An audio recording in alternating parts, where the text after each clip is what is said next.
Hello, my name is Deb and today I am your watercolor instructor. Welcome to my class. And we've decided we're going to do the three little birds.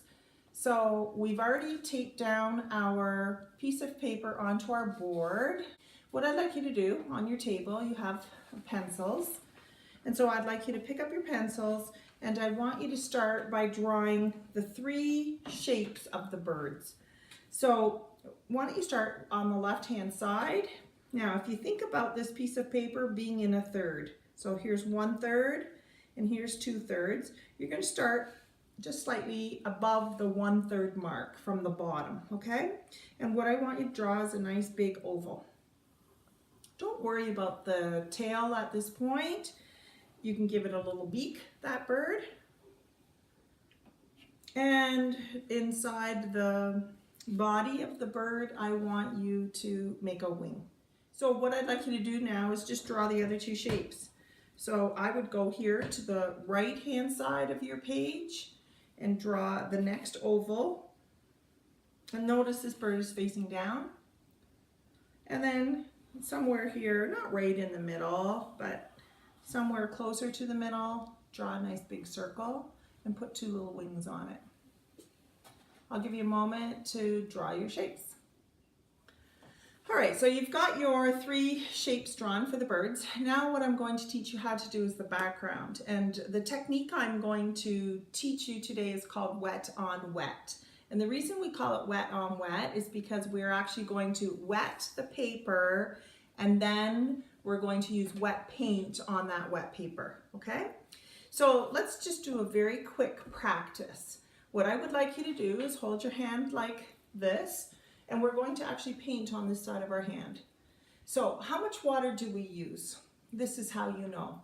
I want you to dip your paintbrush, and it's a wash brush, by the way. So dip it, tap it once on the side of the glass, and I want you to wash this side of your hand and see if the water pools, and I'll check to see if you're using enough water. So go ahead. And I can see that mine is a little bit blue from the last time I painted, so you might want to make sure your paintbrush is nice and clean. So dip and tap and paint this side of your hand, okay? And take a look, and it looks really good. Okay, you can use your Kleenex then and wipe that off. So what we're going to do next is actually prepare our blue paint on our tray. So you have a number of options for blue paint. You decide which of them you want to use. I'd like you now, with me, dip and tap, and I want you to go choose a blue paint, and I want you to make a nice big pool of blue paint on your tray.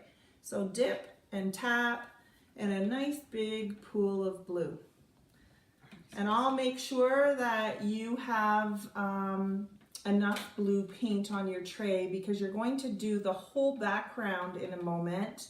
So I'll make sure that you have enough and that it's wet enough. Okay, looking really good. So now what I want us to do is wash the paper, but you have to go around those three birds. You can't paint the birds. So try to pick up your paper and move it around if you have to. And you're just going to use water. So I want you to dip and tap, and I want you to paint from left to right. And when you pick it up, you can easily see what you have already washed. So paint from left to right because we're doing a sky, and skies go from left to right, okay? And then when you're going around those birds, like I said, look at me, I pick it up and I really make sure I get in as tight as I can to the edges of those birds. And when we wash, we try to work as quickly as possible because we don't want it to dry on us, okay? So I'll give you a second to use the clear water and wash the background of your papers. Add the blue paint that you've already mixed on your tray. So dip and tap and pick up as much of that blue as you can. And I want you to start at the top of your page and go from left to right. And when you're applying it, you can see here as I'm doing it, that blue paint, if I hold my board up, that blue paint is actually going to run down the board a little bit, down your paper, I mean. So what I want you to do is paint as much blue as you can very quickly, and again, go around those birds. And mine's really light, and it's too light for my liking, so I'm picking up some additional blue paint, and I'm going over it. So as long as you're painting and your paint is nice and wet and your paper is nice and wet, you're going to have a really good effect. And I'm okay if mine gets lighter as it goes down the page. And as I make my strokes, think about a lawnmower, how you slightly overlap when you're cutting the lawn. I want you to do that with this painting as well, so that you don't have any gaps. Oops. Like I'm in kindergarten. Okay, so back and forth, left to right. And if you want to be really creative, while it's still nice and wet, you can add another color in there.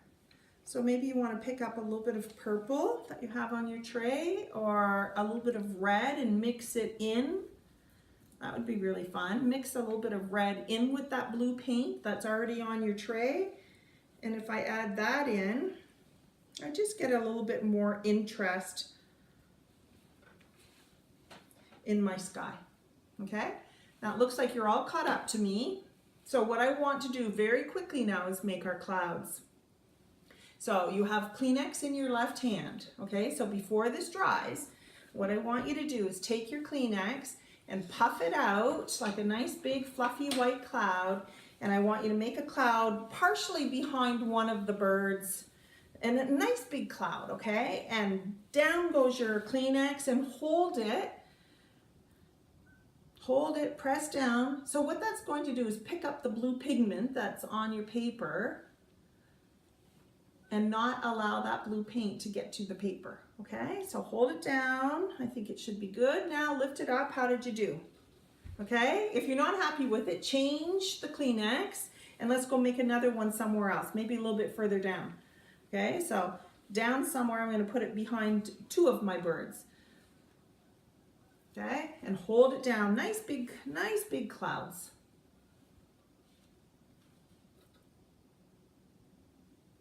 These are looking good. Love it. Okay, now what I want you to do is take the edge of your Kleenex and go soft in some of those edges a little bit, okay? And that first cloud you made, I don't want you to take all the blue pigment out of the inside of that cloud, but maybe a little bit of touching up around the edges of the cloud, because that paint is still going to want to seep back into that area. Okay, how did you do? Are you happy with your clouds? Yeah.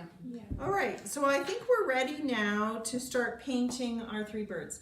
Because what I've done is I've used the back of my hand to touch the paper, and it's pretty dry. If we painted too soon, the colors that we put in our bird would seep into the sky, so we don't want that. So what I have for you now is a round brush, size 8 or size 10. And we're going to do the same thing with the birds. So let's start. So it doesn't matter which of the birds you decide to do, but I'm going to start on the left-hand side. So I want to mix my paint first. So I'm going to make a yellow and orange bird, okay? So dip, clean your brush, tap it off, and pick one of your yellows.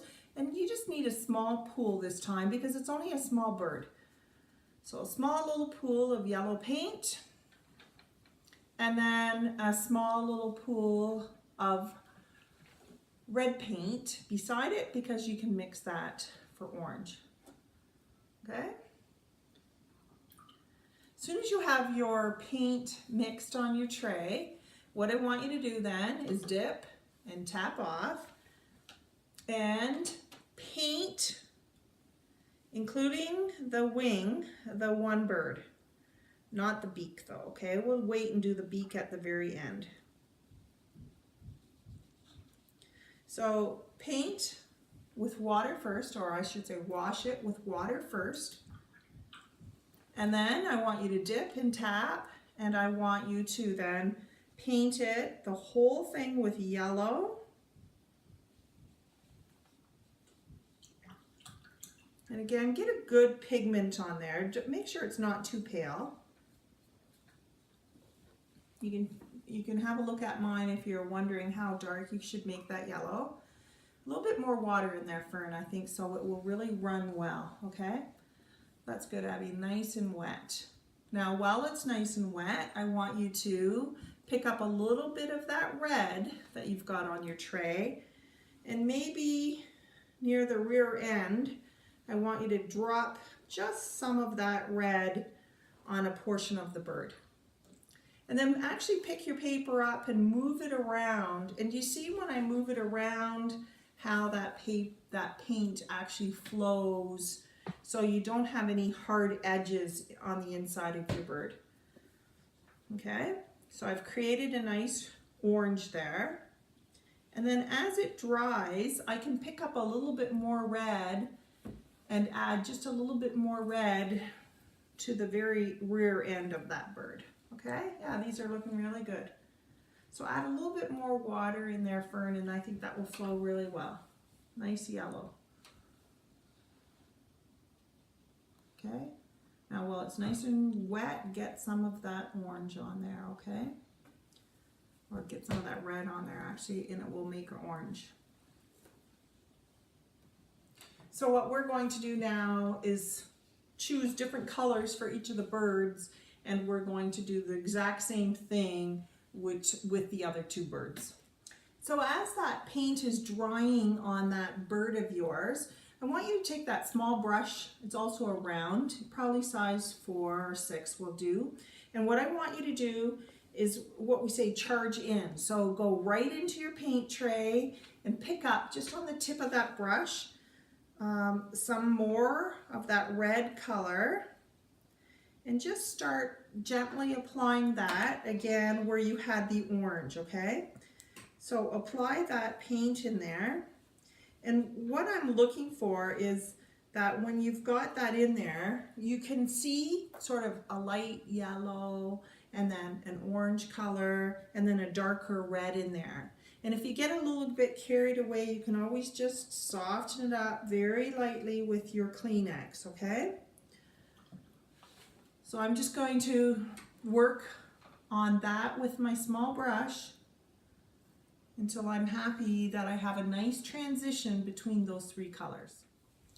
All right, you're doing a wonderful job. And I think that as you went along, you can see how much better you got at blending. And so that some of those colors, they look really good on your paper because they're blending nicely one into the other. All right, last thing you're going to do now, you can use the pencil if you want to draw in the legs and some funky tails. You can use the pencil first if you want, or you can go with the Sharpie. So I've left a Sharpie on the table, and what I'm going to do is just hold this up here so you can use mine if you want to look at it as an example, and just freehand it, and don't go too close to the edge, okay? So I'll give you a moment to go and add the legs and the tail, and notice I went around the body, I added 2 eyes, and I also went around the wing. All right, so I'll give you a moment to do that and get caught up to mine. Here's our final product, and you can see, first timers, look what a great job they did. Thanks for watching.